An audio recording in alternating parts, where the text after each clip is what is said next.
আপনি কি আগের মতো শক্তি পাচ্ছেন না? ফোকাস কমে গেছে, শরীর ক্লান্ত লাগে, ইচ্ছা শক্তিও আগের মতো নেই। সমস্যাটা হয়তো আপনার টেস্টোস্টেরন। তো অনেক পুরুষই বুঝতে পারেন না যে তাদের শরীরে ধীরে ধীরে কমে যাচ্ছে টেস্টোস্টেরন হরমোন। আর এই টেস্টোস্টেরন হরমোন কমে যাওয়ার ফলে দেখা দিতে পারে সারাদিন ক্লান্তি, পেটের মেদ বেড়ে যাওয়া, আত্মবিশ্বাস কমে যাওয়া, মানসিক ফোকাস দুর্বল হয়ে যাওয়া, এমনকি যৌন ইচ্ছাও কমে যাওয়া। এগুলো শুধু বয়সের কারণে নয়, এগুলো হতে পারে হরমোনাল সিগন্যাল। দর্শক আসসালামু আলাইকুম, আমি আছি আপনাদের সাথে ডক্টর আব্দুল কাইয়ুম খান, ইন্টিগ্রেটিভ মেডিসিন ও আকুপাংচার স্পেশালিস্ট। তো আজকে আমি কথা বলবো যে টেস্টোস্টেরন হরমোন আসলে কেন কমে এবং প্রাকৃতিক উপায়ে কিভাবে আপনি আপনার টেস্টোস্টেরন হরমোন বৃদ্ধি করে আপনি বিছানাতে আপনার পারফরমেন্স বৃদ্ধি করবেন। তো দর্শক কথা না বেরিয়ে চলুন শুরু করি। তো বৈজ্ঞানিকভাবে প্রমাণিত টেস্টোস্টেরন হরমোন হচ্ছে পুরুষের মাস্টার হরমোন। এটা নিয়ন্ত্রণ করে মাংসপেশির শক্তি, স্ট্যামিনা, হাড়ের স্বাস্থ্য, মানসিক এনার্জি, প্রজনন স্বাস্থ্য, অর্থাৎ একজন পুরুষের সামগ্রিক পারফরমেন্স অনেকটাই নির্ভর করে এই হরমোনের উপর। কিন্তু ভালো খবর হলো প্রাকৃতিক ভাবেই আপনি টেস্টোস্টেরন হরমোন বাড়াতে পারবেন। আজ আমি বলবো 12টি খাবার। এই 12টি খাবার যদি আপনি নিয়মিত খান তাহলে আপনার টেস্টোস্টেরন হরমোন ছুটবে পাগলা ঘোড়ার গতিতে। তো প্রথমেই যে খাবার সেটা হলো ঝিনুক। ঝিনুকের মধ্যে প্রচুর পরিমাণে জিঙ্ক রয়েছে, যা সরাসরি টেস্টোস্টেরন প্রোডাকশন সাহায্য করে। তো দ্বিতীয় নাম্বার যে খাবার, সে খাবার হলো ডিম।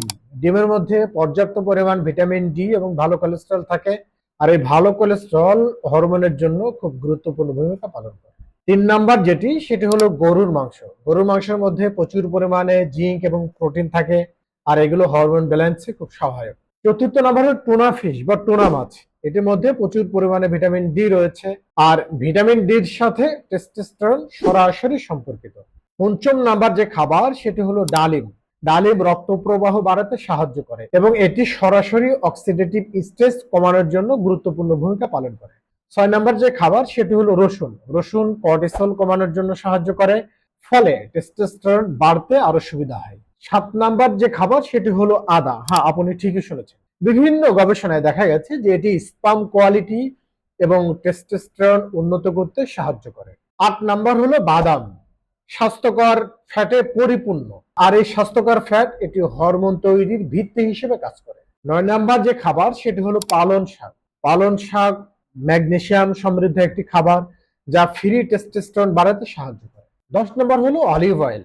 ভালো ফ্যাট সরবরাহ করে, যা হরমোন উৎপাদনে অত্যন্ত সহায়ক। 11 নাম্বার হলো কলা। কলা হচ্ছে আমাদের এনার্জি বাড়াতে সাহায্য করে এবং পারফরমেন্স সাপোর্ট করে। 12 নাম্বার যে খাবার সেটি হলো প্রকৃতির সব থেকে দামি এবং কার্যকরী উপাদান। বিভিন্ন হাদিসে আছে, রাসূল সাল্লাল্লাহু আলাইহি সাল্লাম বলেছেন যে মধু এবং কালো জিরা মৃত্যু ব্যতীত সকল রোগের মহা ঔষধ।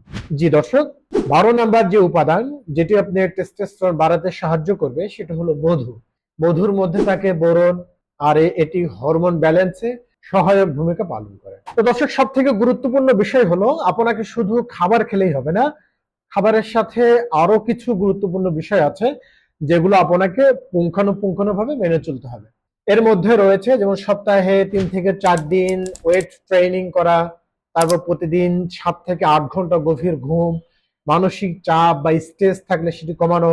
কারণ মানসিক চাপ আর স্ট্রেস যদি থাকে তাহলে এটি আপনার কর্টিসল লেভেলকে বাড়িয়ে দিবে, আর কর্টিসল লেভেল যখন বেড়ে যায় তখন টেস্টোস্টেরন লেভেল কমে যেতে পারে। তো সর্বশেষ কথা হলো আপনার শক্তি, আত্মবিশ্বাস এবং পুরুষত্ব এসব হঠাৎ করে হারিয়ে যায় না, ধীরে ধীরে কমে যায় যদি আপনি সময় মতো খেয়াল না করেন।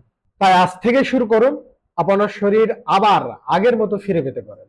তো দর্শক, যে কথাগুলো আমি বলেছি এগুলো আসলে অনেক পুরুষই জানে না, আর এটা না জানার কারণে অনেক পুরুষ আসলে হতাশ হয়ে যান।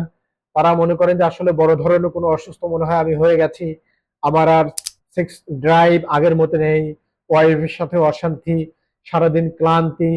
তো আপনাদের কাছে অনুরোধ থাকবে যে আপনারা যে যেখান থেকে আমার ভিডিওটি দেখছেন, ফেসবুক বা ইউটিউব যেখান থেকে হোক, আমাকে ফলো করুন, সাবস্ক্রাইব করুন, আর এই ভিডিওটি আপনার বন্ধু বান্ধব বা নিকট আত্মীয়, পরিবার পরিজন যারা আছে তাদের কাছে ছড়িয়ে দিন। তো দর্শক, পরবর্তী ভিডিওতে আবার কথা হবে। সেই পর্যন্ত সবাই ভালো থাকুন, সুস্থ থাকুন। আল্লাহ হাফেজ।